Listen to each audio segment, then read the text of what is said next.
Hey guys, coming at you from a new location this week. Wanted to stop off and visit the SCS trophy case and check out some of the past winners and the memories that I'm sure have been made by many students here. I wanted to talk a little bit about what makes a small group win for a junior high small group.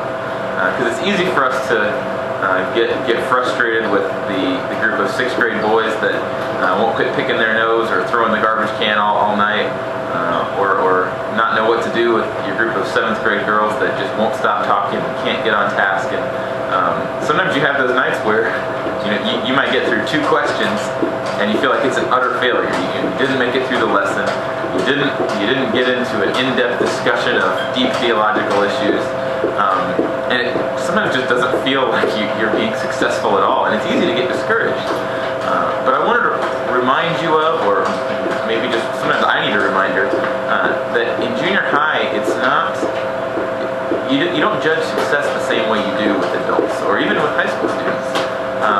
If I'm teaching an adult class, I want to make it through my lesson, I want to make it through the content, I want to make sure that they're hearing the things I'm saying. And those things are valuable in a junior high small group. I'm not saying it's not good to make it through the lesson. I'm not saying it's not good to get into deep theological conversations. But with a junior high group, I think our expectations of what a win is have to change a little bit. We really are the foundational time in a student's life. I mean, they've gotten lots of content in elementary, in early childhood, and there's lots of great things they get then. But in junior high, we're really laying the foundation and the framework, and they're not going to necessarily remember a lot of the lessons that we teach. I mean, they're going to get built on. They're going to hear things in high school that, though they might remember those lessons, they might remember some of those things. But in junior high, I mean, they're hearing some of it for the first time, or some of it is just building a base so that when they hear it later on, and they're really ready to get it, it's going to click. What a win is, to me, what a win looks like for a junior high small group is a place where kids can come and they feel comfortable, and they feel like somebody's going to love them and care for them, and they feel like, just like we talked about last week, they feel like they've got a leader who may every once in a while speak a word of encouragement into their lives. A win is not checking off that you made it through the whole lesson. A lot of weeks you may not, but a win is when you really are able to connect with the students. You may not always even feel like you're connecting with them, but when you're able to build some of those memories with kids that aren't the memories you would typically think. When I think back of my junior high years and even some of my high school years, the things I remember aren't the lessons. I learned a lot, but the things I remember are the goofy times, hanging out with my leader, hanging out with the adults who really poured into my life. And honestly, that's what made the difference.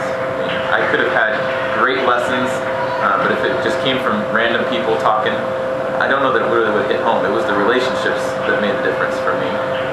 And so I would encourage you, don't feel like your group is a failure if you're not making it all the way through the lesson every time. Don't get discouraged those times, because I remember a few years back, probably the worst small group experience of my life. We first decided to start going by grade. We put all the 6th graders in one group, and it was a huge class, all the 6th grade boys in one group.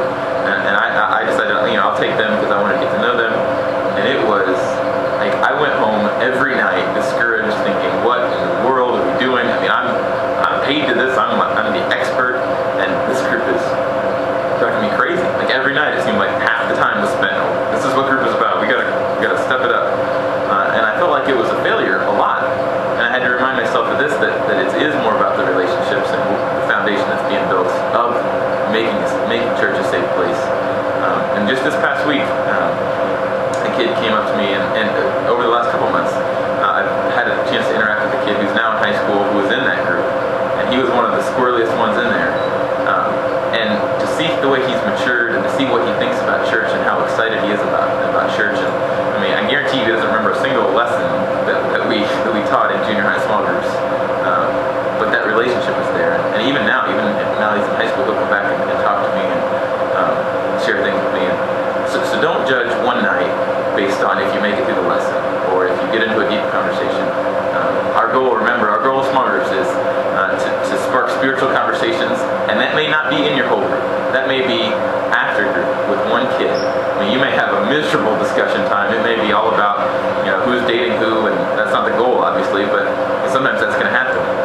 But if you have one spiritual conversation with the kid after, or able to speak an encouraging word into a kid's life, that night, that's a success.